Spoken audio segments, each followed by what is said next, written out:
after spending about 6 years in traditional television, I suddenly got very interested in the internet. One of the things that really triggered me about the internet was that in the days of television there was probably about 17 layers between me and the audience of different approval steps. But when I started working in online, there was just one button. And by clicking on that one button, suddenly I could connect with an audience. And I just found that fascinating. But I didn't want to lose my relationship with television, so I started working between these two worlds. And I was lucky enough to actually start developing a format that worked between television and the internet. So so I did that, and then ended up realizing that there were a lot of people out there who were also developing projects within this whole brave new world, and that actually it was an opportunity to start developing tools that would help that process. And actually, to be honest, I developed the tools for my own self because I realized that I needed ways of being able to understand the complexity of these different projects. So over time I just started using Lego and Playmobil characters just to start mapping out people's projects as a way of helping them understand, but actually primarily help me understand.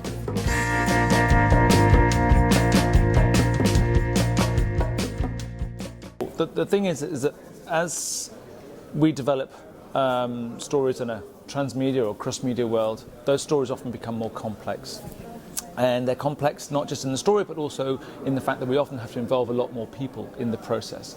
And what I found is that it's often quite difficult to both construct. As soon as we start working in this complexity, we start constructing models in our heads. And when we explain those projects to other people, they have to start building kind of models in their heads. And this level of complexity means that we actually then use 90% of the energy with the models in our heads and 10% being creative. What I try and do is I get people to visualize their projects out on the table, to get their ideas out of their heads and onto the table, which basically then relaxes the situation and allows them to be much more creative. I think one of the problems or one of the challenges when you're dealing in an area like transmedia or cross-media is the fact that because it's so complex, if you then want other people to collaborate with you, you often feel quite challenged if others then come in and actually start trying to adjust or tweak or change certain ideas around your project. So it can work in traditional film, it can work in TV series, it can work in TV documentary, but it can also work in transmedia or cross-media.